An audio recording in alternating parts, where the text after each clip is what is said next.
Hola, hola, ¿cómo están? Bienvenidos. Es un placer saludarlos para que tengamos este momento de compartir nuevamente. Naturalizando la necedad. Naturalizando la necedad. Una práctica común, recurrente, que se ha convertido en un flagelo para nuestra generación. Y quiero que vayamos sobre ello. En la porción de la semana, el inicio de la porción, estamos abriendo un nuevo libro, el inicio del estudio de un nuevo libro, el libro de Éxodo, que en hebreo es Shemot, y abre con esta porción que comparte ese nombre de Shemot, traducido es nombres.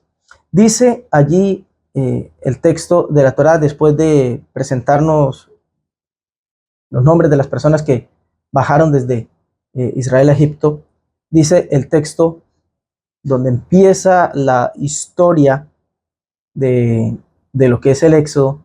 Dice Éxodo capítulo 1, versículo 8. Entre tanto, se levantó sobre Egipto un nuevo rey que no conocía a José y dijo a su pueblo. Lo que dijo a su pueblo básicamente es, bueno, esta gente se está creciendo, seamos más vivos que ellos, más avispados que ellos y ejerzamos control sobre ellos, no sea que todos estos israelitas aquí en Egipto crezcan como nación y eventualmente en una guerra se pongan del lado de nuestros enemigos y nos vaya mal.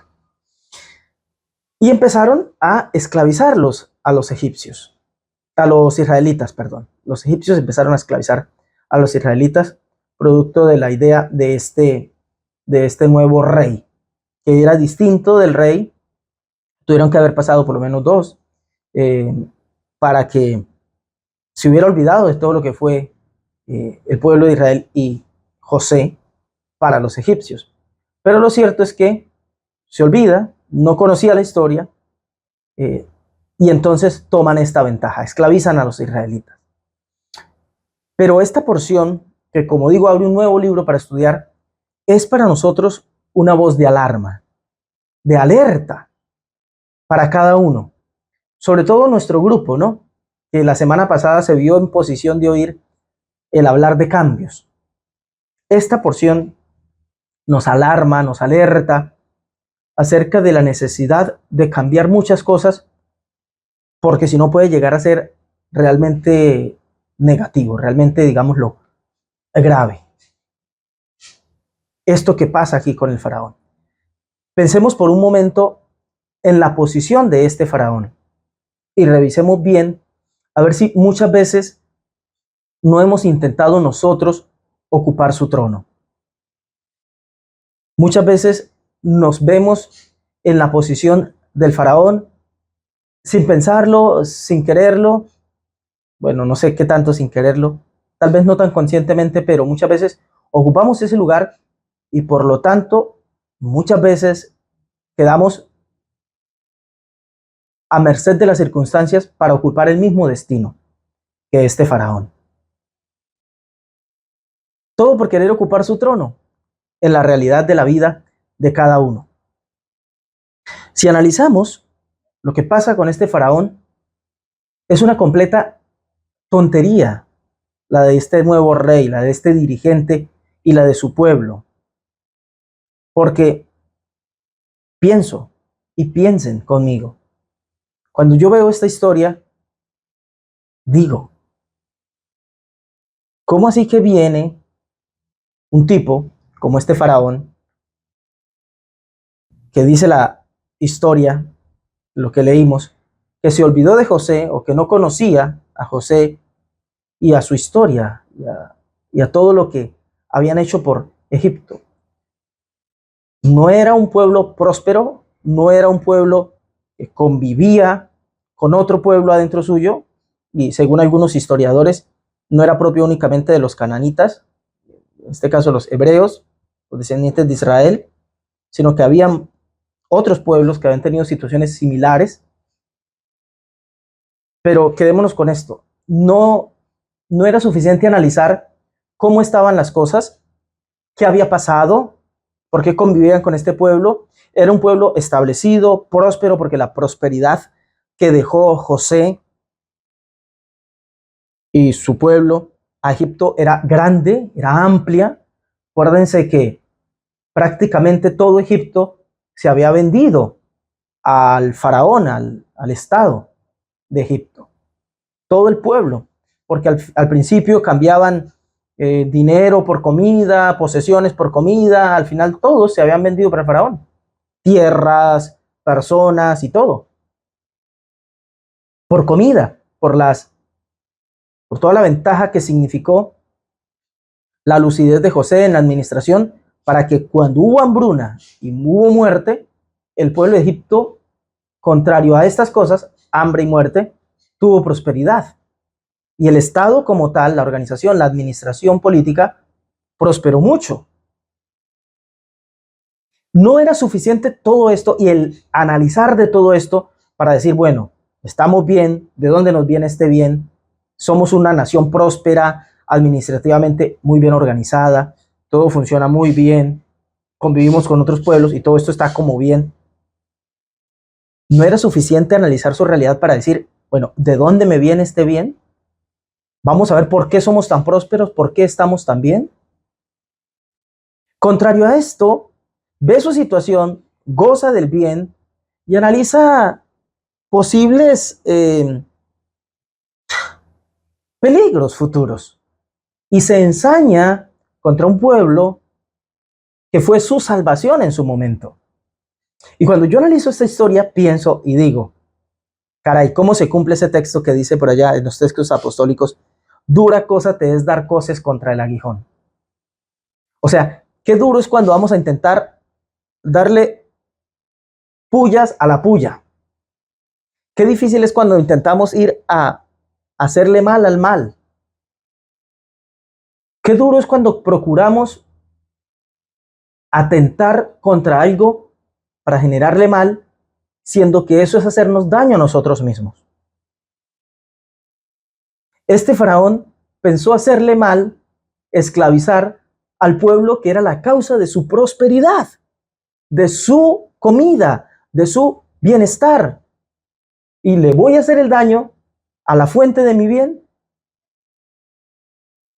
Hay un dicho popular aquí en Colombia que se dice jugar con la comida, o tiene varias formas, jugar con la cuchara. O sea, atentar con lo que significa mi manutención, mi bienestar, mi parnasá. Eso era lo que estaba haciendo Faraón. Estaba intentando hacerle mal a la fuente de su bien. Terrible. ¿Por qué? Porque desconocía la fuente de su bien y eso lleva a una cosa, naturalizar el bien. Ahora, cuando trasladamos esto a un contexto más individual, cuando personalizamos la historia, muchas veces nos vemos ahí reflejados, porque nos comportamos como el faraón. ¿Cuál fue el asunto del faraón? Estaban bien y él lo naturalizaba. El pueblo había superado una hambruna y todo lo que eso significa, muerte y demás, la contaminación producto de la muerte. ¿Se imaginan ustedes a nivel sanitario? Por acá por donde yo vivo, cuando los veranos son muy fuertes, en los campos hay muerte. En las sequías, uno ve esteros, que se llaman aquí cuerpos de agua, lagunas que se forman en el centro de la sabana, y ahí mueren tortugas, mueren capibaras, mueren caimanes pequeños, que aquí le llamamos cachirres o babillas, muere mucha fauna.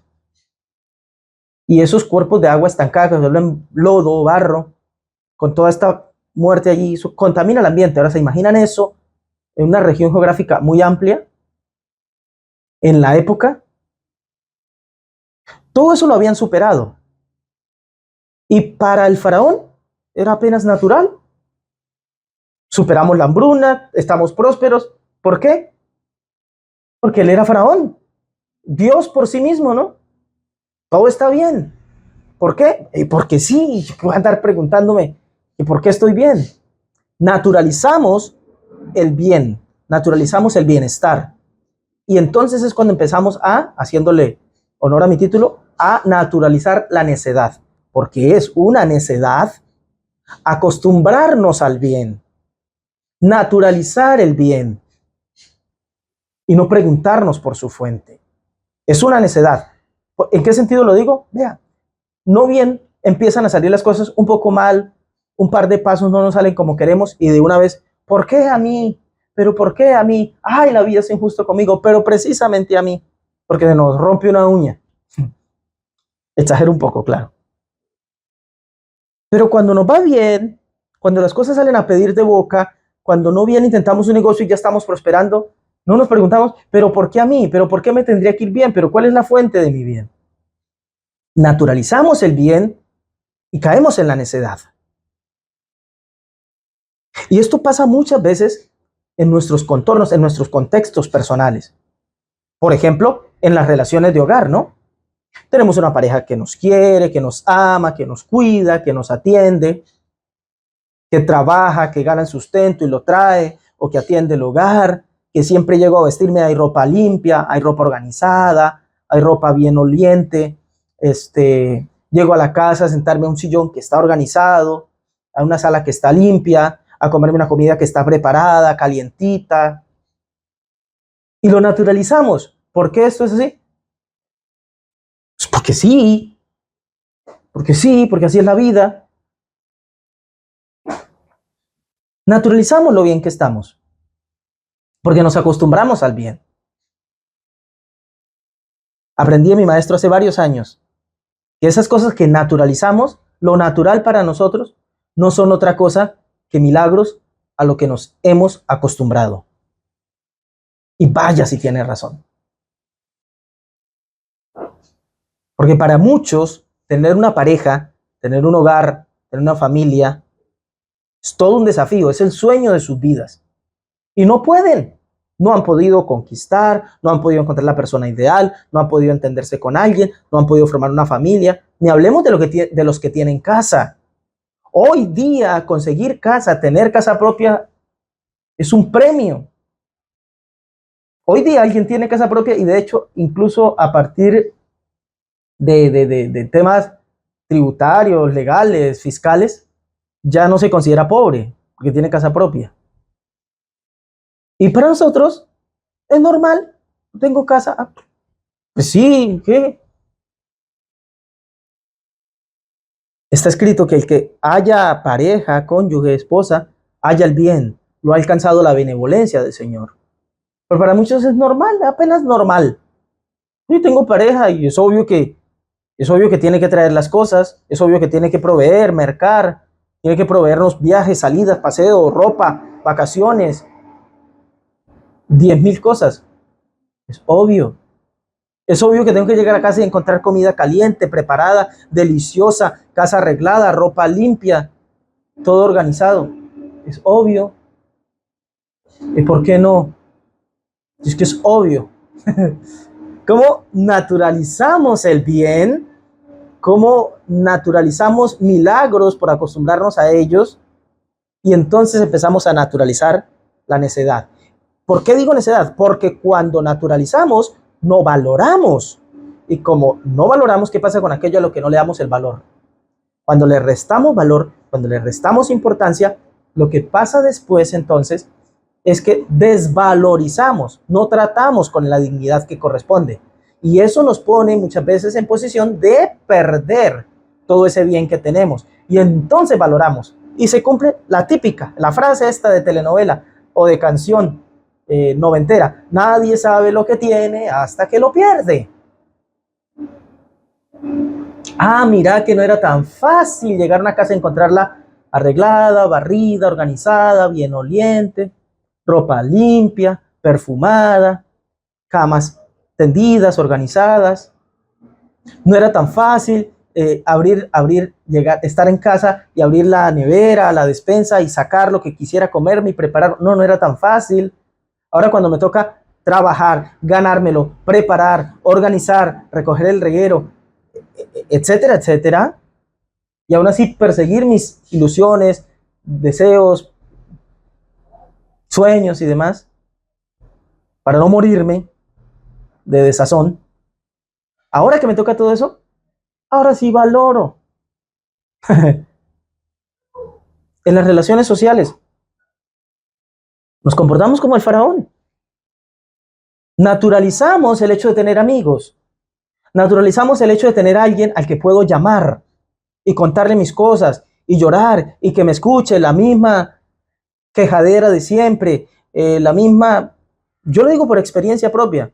No crean que porque me creo el que escucha siempre a los que se quejan. No, yo también tengo las personas a las que llamo y me quejo y lloro y me expreso. Somos así y de pronto lo naturalizamos. Yo naturalizo tener un amigo que me escuche. Pues obvio, pues es mi amigo, pues que me escuche. Como si fuera así nomás. Todos los que sabemos que es tener un amigo, que es perderlo, que es ser traicionados por un amigo, que es que te abandonen cuando confías en alguien, todos los que hemos vivido eso, que es todos, sabemos la importancia que es tener un amigo. Si me permiten parafrasear el versículo, yo aplicaría lo mismo de la esposa. Quien haya un amigo genuino, verdadero, haya el bien y lo ha alcanzado la benevolencia del Señor. Porque son tesoros que quedan muy pocos. Bien lo dice el proverbio, es un hermano en tiempo de angustia, este tipo de amigos. Lo naturalizamos. Fíjense, naturalizamos tener un papá anciano, sabio, con experiencia de vida, al cual llamar y decirle, oye, no sé qué hacer aquí, me siento enredado, ahogado, asfixiado. Naturalizamos el tener a alguien que nos escuche y diga, no sé qué decirte, pero estoy contigo, hijo. Lo naturalizamos, ay, como si fuera tan normal, ¿no? Como si muchos a nuestra edad, incluso menos, no tuvieran que llevar la vida ya sin padres, porque no los tienen. Porque la vida, la salud, la guerra, la razón que sea, se los ha llevado. Y lo naturalizamos y nos engreímos y nos exaltamos sobre ellos y sacamos ventaja, como el faraón intentó hacer con los israelitas. Y gente que nos ofrece tanto bien, tanto bienestar, gente tan maravillosa, entonces no la valoramos. Y creemos que todo eso que nos ofrecen es porque sí. Creemos que es salir porque estoy aburrido, allí a charlar con un amigo. Creemos que eso es porque sí, que poder hacerlo es porque sí. No, es una bendición del cielo. Y lo vas a saber el día que estés cansado, agobiado, aburrido y digas, ¿qué hago? Y no tengas una opción de decir, voy allí donde mi amigo, porque no lo tienes cerca, porque se tuvo que ir, porque te fuiste tú, porque está muy ocupado o las razones que sea. No lo tienes. Naturalizamos el bien. Llevémoslo a otra esfera. Hoy día, en Colombia, nuestro país, el tema de la salud es terrible. Para una simple cita de control médico, una medicina general, una cosa ahí por básica, te toca esperar semanas para que te la den. Vas a la cita, te ordenan algún examen, te ordenan, no sé, cualquier estudio, cualquier cita de control, y es otra espera para que cuando has hecho horas de fila esperando a una autorización, te digan, no, no hay agenda, no, no hay autorización, no, estamos en paro o cualquier cosa. Hace unos cuantos años teníamos un sistema de salud muy bueno. Bueno, siempre políticamente hay fallas y los sistemas son muy cojos, pero comparativamente estaba bueno. Renegamos, fastidiamos, protestamos, bueno, yo no, pero en general el país. Y hoy tenemos una cosa terrible y ahora valora uno lo que pasaba hace 3, 4 años. Y lo mismo va a pasar ahorita quejándonos de un montón de cosas y más adelante dándonos cuenta que, porque es así, naturalizamos el bien. ¿Cuánta gente naturaliza estar en un país como el nuestro, tropical, hay calorcito normalmente, y naturalizamos eso de que a veces nos toca un abanico, un aire acondicionado, ir al río, qué sé yo, buscar cómo vacilar por ahí la vida con lo que tenemos. Pero se han ido al norte, en Europa o al norte de nuestro continente, y están allá muriéndose de frío, a veces hasta literalmente, en serio, envueltos en 10.000 trapos, acostumbrados, tratando de acostumbrarse más bien a una vida para la que no estaban preparados y añorando las bondades de nuestra tierra. en términos de clima, de paisaje, de cultura, de alimentación. Aquí vas a la tienda, yo camino cuadra y media, 2 cuadras de donde vivo y tengo acceso a casi todo. Habrá alguna cosa que uno no encuentre, pero te comes una banana, te comes una manzana, te comes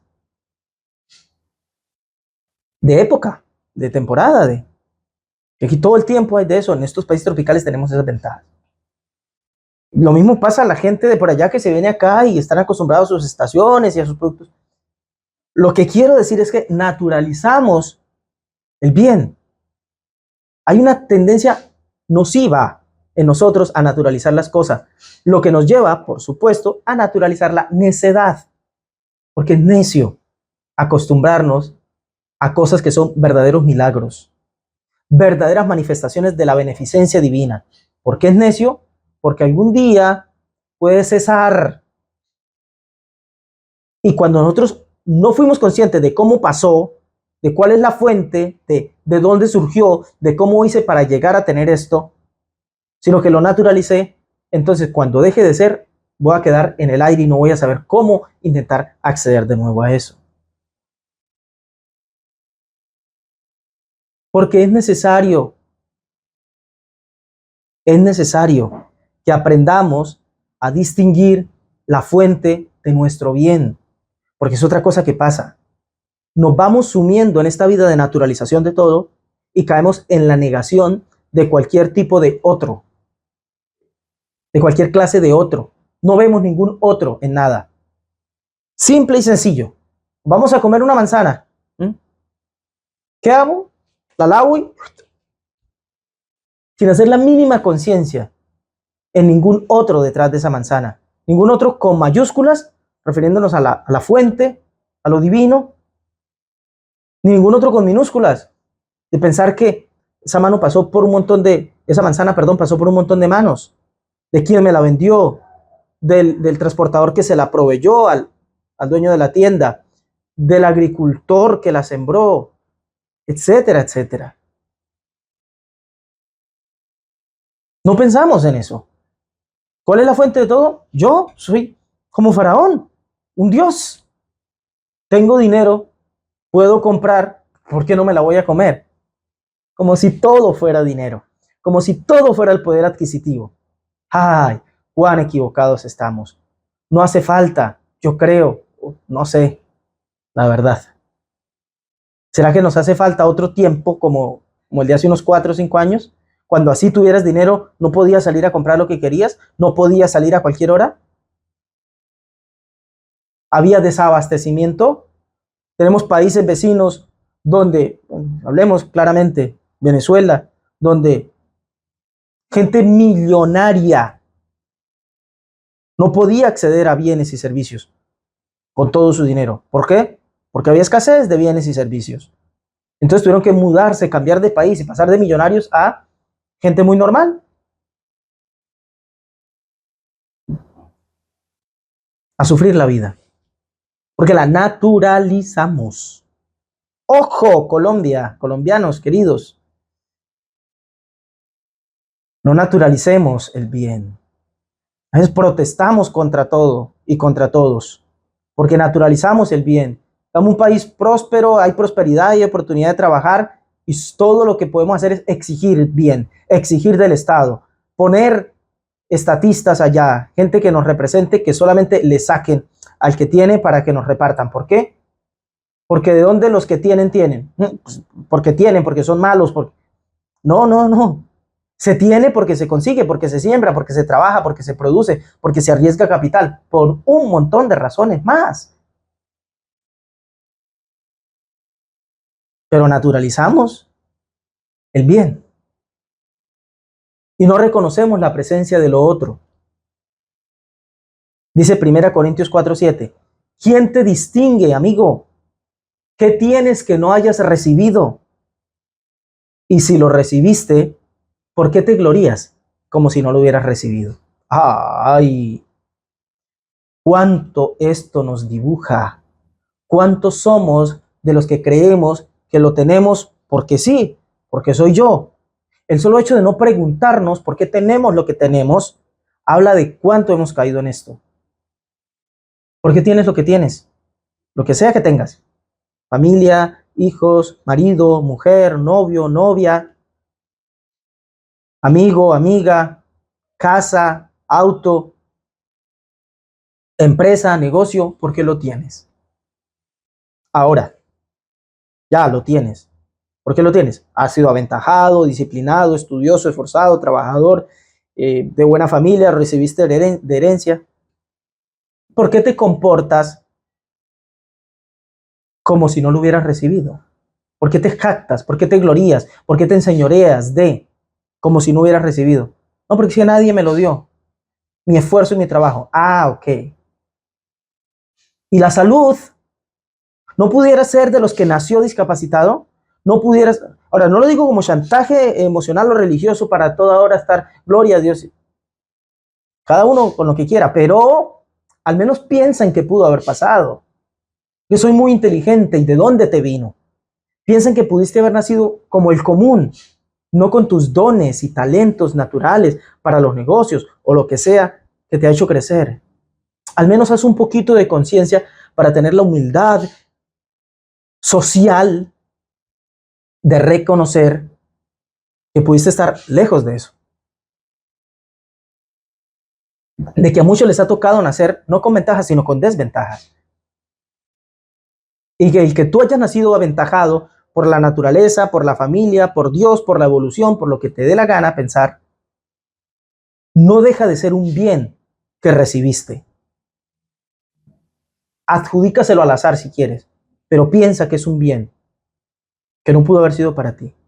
¿Por qué jactarte como si no lo hubieras recibido? Es una completa necedad. Es una completa necedad. Porque estás distorsionando la realidad. Te haces una idea equivocada del funcionamiento del mundo.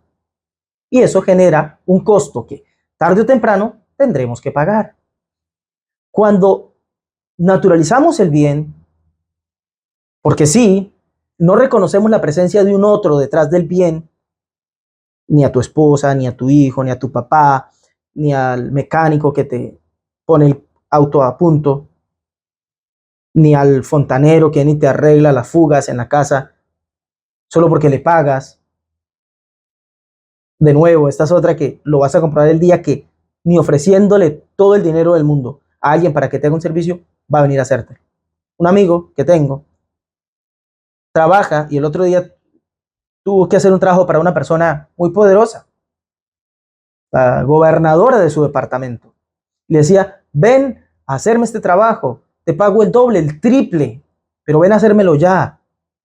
Y el amigo le tuvo que decir, no, me puede pagar 10 veces más. Pues no depende de eso. No puedo ir a hacerlo porque faltan cosas, materiales y bueno, un montón de cosas. Y no funciona así, no todo lo podemos comprar. Si eres bonita, bonito, agraciado, te das cuenta que aunque una bella sonrisa abre muchas puertas, no todas se abren así. No toda la gente se deja llevar, chantajear o manipular de una cara bonita. No, no. Y por si fuera poco, no siempre la vas a tener. Nos caen los años.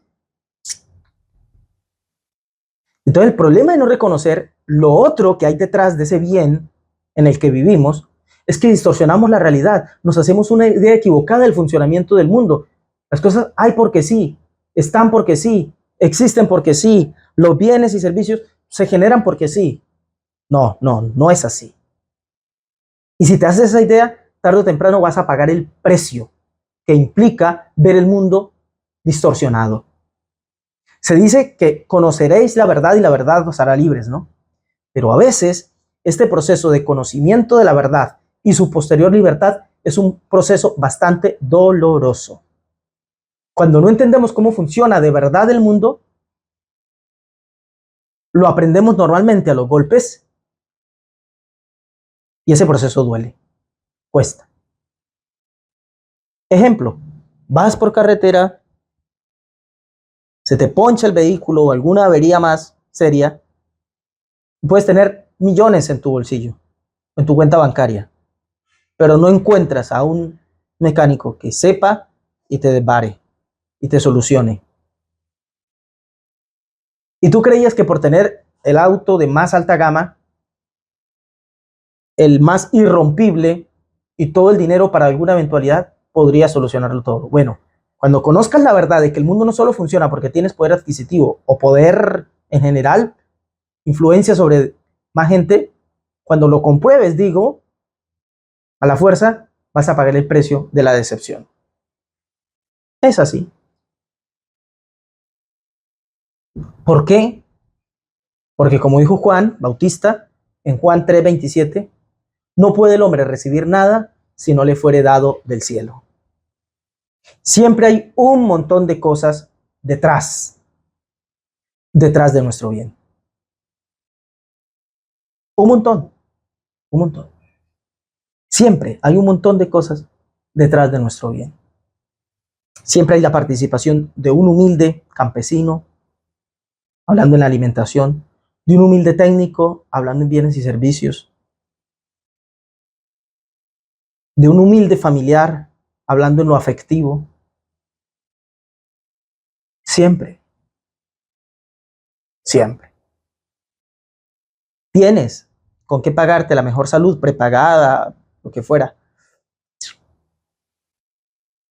¿Y crees que por eso está asegurado el bienestar? No te equivoques. Siempre hay un montón de cosas detrás. Y miren que ni siquiera he mencionado a Dios, para que esto no sea manipulación, sino el reconocimiento de la realidad. Porque no recibe nada el hombre si no le fuere dado del cielo.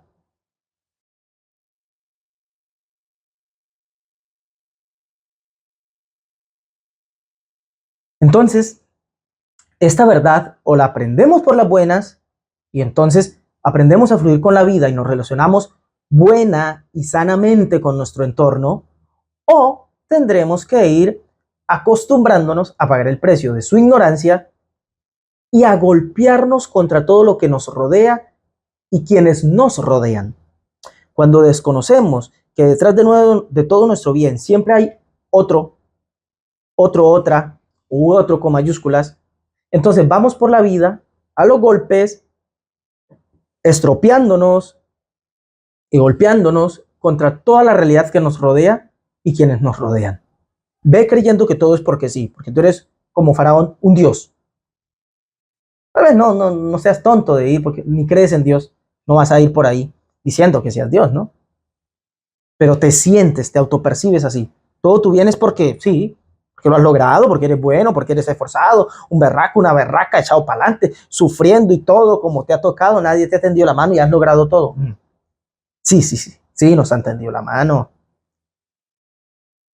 Siempre se ha aparecido por ahí cualquier padrino, cualquier madrina,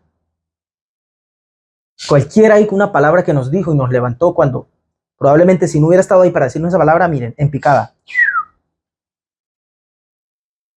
Entonces vas pasando por encima, no valorando a quien te da una palabra, no valorando a quien te da un consejo, no valorando a quien te da su tiempo. Alguien que te da su tiempo te está dando todo, porque tiempo es vida. Alguien que te escucha, que te oye, que te acompaña, te está dando lo más valioso que tiene, que es su propia vida. Y vas por ahí no valorando hasta que te quedas sin nadie. Te vas golpeando hasta que tienes que, viejo, achacado y lleno de remordimientos, como dice una película, darte cuenta que estás condenado a la soledad. Ojalá no te pase. Vamos a dejar hasta aquí esta primera parte, porque hay un segundo aspecto de esto que acabo de decir, de naturalizar. Y quiero que veamos y reparemos lo suficiente en ello. Otra cosa que naturalizamos. En nuestra propia porción, ya pasando al capítulo 2, versículo 11, dice la escritura: en aquellos días sucedió que, crecido ya Moisés, salió a sus hermanos y los vio en sus duras tareas, porque como dijo el faraón que iba a hacer, hizo. Esclavizó a los israelitas. Entonces, nació Moisés, ustedes conocen la historia de Moisés. Salió y vio a sus hermanos los hebreos en duras tareas y observó a un egipcio que golpeaba a uno de los hebreos, sus hermanos. Entonces miró a todas partes y viendo que no parecía nadie, mató al egipcio y lo escondió en la arena. Y aquí quiero extraer algo importante.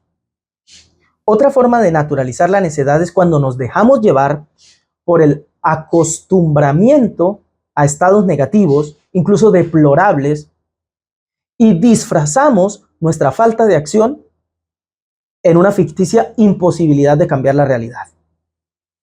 Esa es otra forma de naturalizar la necedad. Cuando yo naturalizo el estar mal, primero hablé de naturalizar el bien. Ahora otra cosa que pasa es que naturalizamos el mal. Estoy aquí, no puedo salir de este pueblo, no puedo salir de este estado, de este estrato, de esta necesidad, de esta hambre, de esta situación. ¿Por qué? Que hombre, estamos en Latinoamérica. Aquí no se crece porque sí. Aquí uno no se supera porque dándose palabras motivacionales o mensajes bonitos. No, aquí se sufre la vida. Aquí se soporta la vida.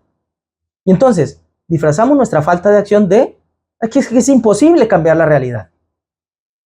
Pero este texto que recién les leí nos habla de que siempre se va a poder cambiar la realidad sin importar qué. ¿Qué pasó con los israelitas? Cayeron en la subyugación. Se rindieron a la esclavitud. Aceptaron. No vieron un panorama distinto. No previeron, no visualizaron un camino o una realidad de libertad. No. Se resignaron a la esclavitud. Pero esta es una forma de naturalizar la necedad. ¿Por qué? Porque nunca podemos acostumbrarnos a estados negativos o deplorables. Siempre habrá algo que se pueda hacer. ¿Qué iban a pensar los israelitas, los hebreos? ¿Qué iban a pensar? Que su libertador iba a surgir incluso de la propia casa real, de la casa de sus verdugos, del nieto del faraón, de uno de las probables aspirantes al trono futuros, porque era hijo de la hija del faraón. ¿Qué iban a pensarlo? Ellos simplemente se acostumbraron, pero no sabían que se estaba gestando un libertador. Alguien que hiciera lo necesario. Más de lo que podemos creer o incluso aceptar ha sido puesto en nuestras manos, en nuestra elección. Lo que pasa es que es una responsabilidad que muchos no están dispuestos a asumir. Pero más, dije, de lo que podemos creer o incluso aceptar ha sido puesto en nuestras manos. Años después, tiempo después de que Moisés se levanta como libertador, viene y liberta a su pueblo, las 10 plagas, los lleva camino a su tierra prometida y se encuentran con el mar de juncos, mar rojo, aquel cuerpo de agua. Y sus enemigos vienen persiguiéndolos. Y Moisés entra en angustia. Y Moisés clama al cielo. Y el cielo responde. Lo que dice allí el texto de la Torá es increíble. Éxodo 14, capítulos más adelante, 15, dice la escritura. Entonces el Eterno le dijo a Moisés, ¿por qué clamas a mí? ¿Por qué clamas a mí? Luego no es así, no funciona así. ¿No es que debo clamar a Dios? Pero Dios le dice a Moisés, ¿por qué clamas a mí? Di, tú, Moisés, di a los hijos de Israel que marchen y alza tu vara, la vara de Moisés, y extiende tu mano, la mano de Moisés, sobre el mar y divídelo y entren los hijos de Israel por en medio del mar en seco. ¡Wow! ¡Wow! ¡Qué poder el que ha sido entregado en las manos del hombre! Y nosotros creyendo que todo depende de la suerte, el azar, Dios, que se acuerde, que se le antoje. Y cuando vemos que no pasa nada y que no funciona, ¿será que ni existe siquiera? Entonces el azar, la suerte, yo no sé qué. Cuando lo que ha sido puesto en nuestras manos no es otra cosa que las riendas, no solo de la vida, del mundo. Deuteronomio 30, 19 recoge esto en un versículo espectacular que dice, a los cielos y a la tierra llamo por testigos hoy contra vosotros, que os he puesto delante la vida y la muerte, la bendición y la maldición. Escoge tú, es nuestra elección, escoge pues la vida para que vivas tú y tu descendencia. ¡Wow! ¿Qué es la vida? ¿Qué es la bendición? Una elección, una decisión que tomamos. ¿Cuándo? Cuando elegimos a diario la vida. ¿Esto me lleva a la vida? Bueno, eso elijo y a eso me dedico, a eso me aboco, en pos de eso voy.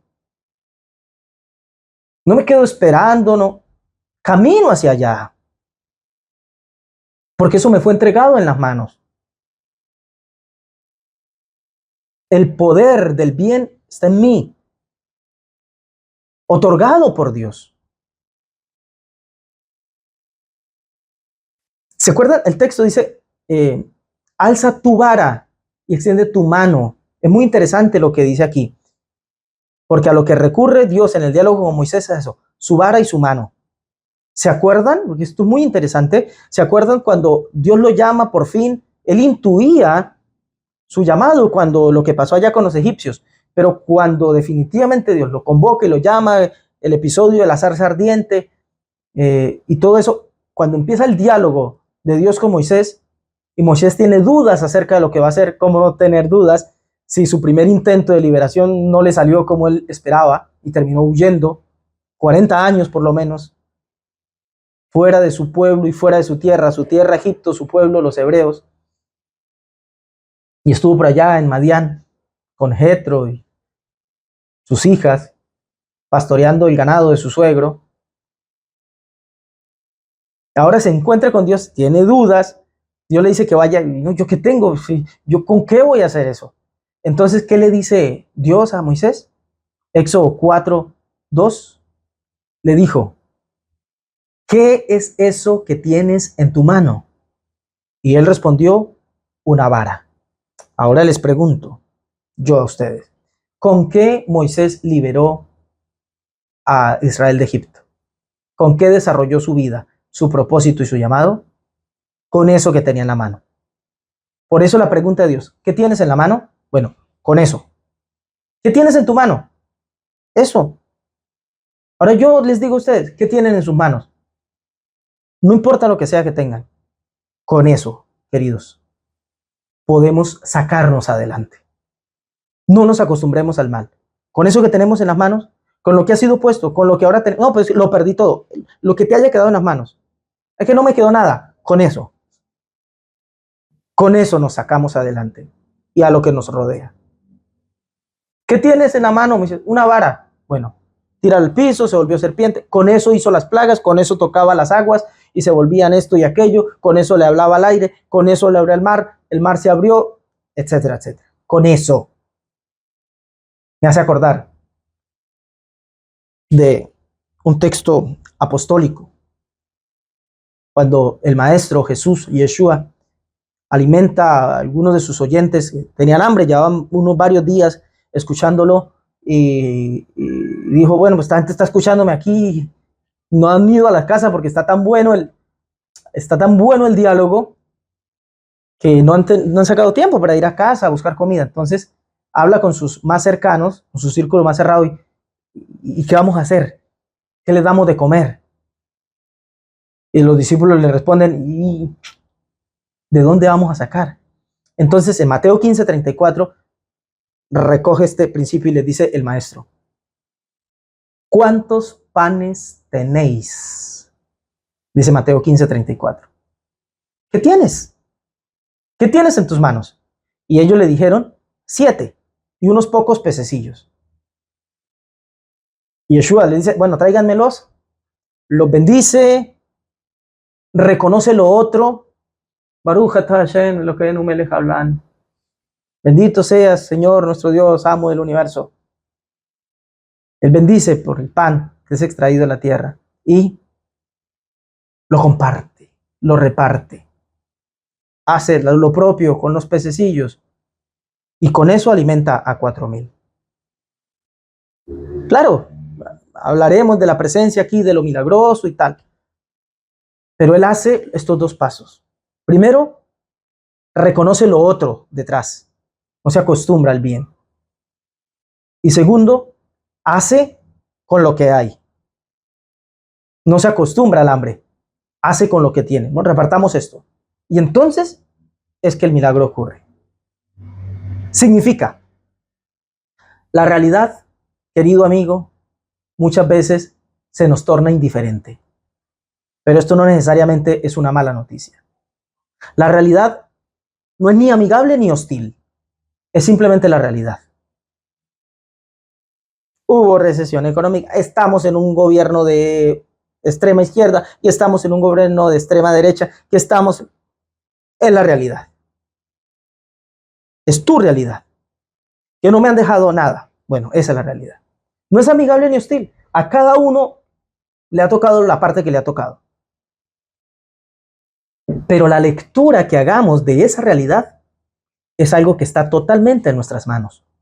Y lo que hagamos a partir de esa lectura será lo que finalmente terminará haciendo la diferencia. La lectura que yo haga de mi realidad. No tenemos por qué acostumbrarnos a una realidad negativa, por incambiable que parezca. Siempre habrá algo que podamos hacer con eso que tenemos, aunque más no sea hacer la resistencia. No, pero es que no hay nada que pueda hacer. Resiste. Aquí estoy con este panecito. Bendícelo y cómetelo. ¿Se acuerdan de la viuda por allá en días de Elías, de Eliseo y todo lo que pasaba?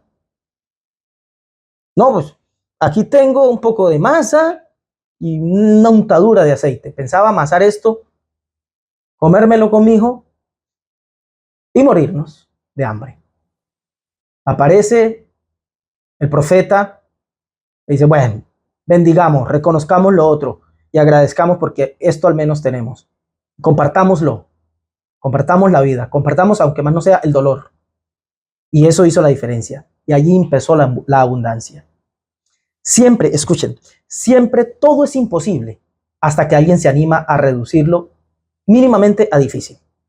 Algo parece imposible. Bueno, yo le meto lo que le tenga que meter a esto para que al menos pase de imposible a difícil.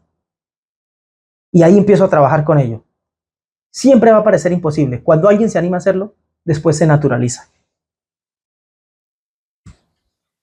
Piensen por un momento antes, cuando el cáncer era decir muerte. Aún hoy todavía. Dice cáncer, la persona ya siente que se va a morir. No bastó sino una persona, uno que se animara a decir, ¿y si enfrento el cáncer? ¿Y si hago los tratamientos médicos? ¿Y si cambio mi dieta? ¿Y si empiezo a comportarme mejor? ¿Y si me empiezo a disfrutar lo que me queda de vida? ¿Y si empiezo a reducir estrés, ansiedad, depresión? ¿Si empiezo a hacer ejercicio, a comer bien, a quitar el azúcar? Y muchos han superado cánceres terribles y se han sanado y han desaparecido. Con cambios en su actitud, con cambios en su alimentación, con hacerse los tratamientos médicos, ir a sus quimios, a sus radios, a lo que sea. Y después ya le ha tocado a otro pariente y a otro y a un amigo. Y ya es normal que una persona le dice cáncer, ok, hay que hacerse el tratamiento, hay que adoptar cambios. Y se superan los cánceres. No tenemos por qué naturalizar el mal. Yo he visto a gente hacer lo imposible, la heroica, precisamente con lo que tienen en las manos. ¿Qué les queda? Lo perdieron todo. Les quedaron un montón de cachivaches por ahí en una bodega guardados. Con eso empiezan de ceros o van y los venden y empiezan un nuevo negocio, una cosa totalmente diferente. Yo he tenido amigos que con nada han logrado todo. Incluso cuando literalmente nada es nada. Nada es que de verdad queden ceros en bancarrota. Cero, cero, cero, no hay nada. Porque esa nada se convierte en algo. Cuando no hay nada que perder, entonces nos animamos a empezar de cero.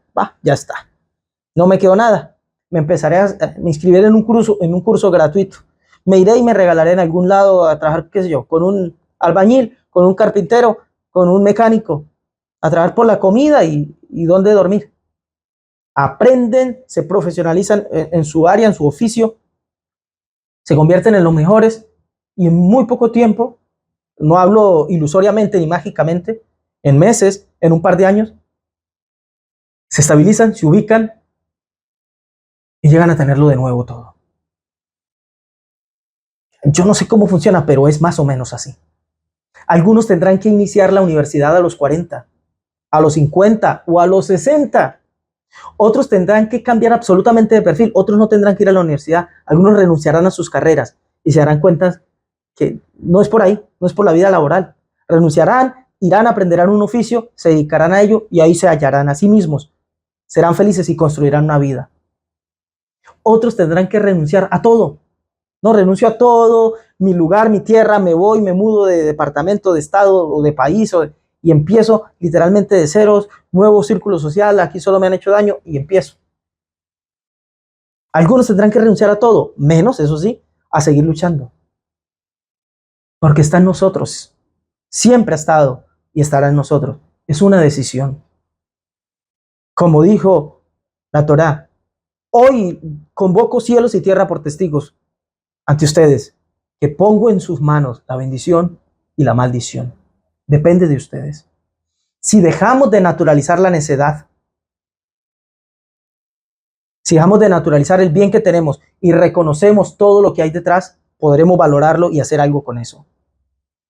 Si dejamos de naturalizar el mal en que nos encontramos para decir siempre todo es imposible hasta que alguien lo intenta y empezamos a hacer nosotros lo que lo intentamos, mucho podremos hacernos cargo de nuestro mundo y de nuestra participación en este. Si no, pues bueno, tendremos que acostumbrarnos a lo que nos traiga el día y a que todo nos pase por encima. ¿No? Naturalicemos el bien, todo está bien y todo funciona bien porque sí, porque soy bonito, porque soy faraón, porque soy Dios. Ni siquiera me pregunto por ello y te vas a dar cuenta que lo que no valoras pronto se va. Si naturalizas luego el mal y lo mal que está la situación y todo, te vas a acostumbrar a ella y te resignarás con una vida de sufrimiento hasta que termine de pasar y cada día atraiga un mal sobre otro, sobre ti. Pero empieza a hacerte cargo. Reconoce lo otro detrás de todo. Naturaliza que todo depende de ti. Es lo único que podemos naturalizar. Que tú reconociendo lo otro, reconociendo el bien del cielo, reconociendo el bien que todos unidos nos otorgamos el uno al otro y haciendo que todo dependa de lo que hacemos con lo que tenemos, unidos y siempre encomendados en las manos del cielo, y verás que lo que tienes por delante no es otra cosa que la vida, la bendición, el bienestar y la beneficencia divina. Va a depender de nosotros. Así siempre fue el plan que fuera. Amado, gracias te doy, Señor, por esta palabra que nos has concedido hoy, por esta Torá, a través de la cual nos convocas, nos llamas, nos despiertas, nos animas y nos movilizas. Yo te ruego, Señor, que permitas que esta palabra sacuda a cada uno de nosotros, que nos despertemos del adormecimiento, del letargo, de la confusión, de la parálisis, que nos despertemos a hacer, a movernos por lo que queremos, con lo que tenemos, así sea con esa silla de ruedas en las que algunos se tienen que mover, así sea con esa falta de recursos, y al no tener nada, tener que salir a pie, a buscar, a pensar, a ver por dónde está la vida.